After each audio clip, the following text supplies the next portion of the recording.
In this video, you will learn how to set up a standing order on Halifax. First, log into your online banking, go to the Halifax website or open the Halifax mobile app. Then, log in using your account details such as your username and your password.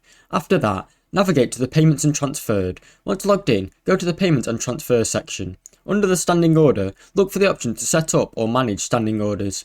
This may be listed under the Manage or Set up a Payment category. Click on Set up a standing order. Choose the option to create a new standing order. Then, enter payment details. Fill in all the required details. These details include amount, recipient's name, sort code and account number, payment frequency, start date and end date. Review and confirm. Double check all of the details of the standing order to ensure they are all correct. Submit. Once you are satisfied with the information, confirm and submit the standing order. Confirmation. After submission, you should be able to receive and confirm a confirmation email or message confirming that your standing order was set up correctly. Thanks for watching. Don't forget to like and subscribe.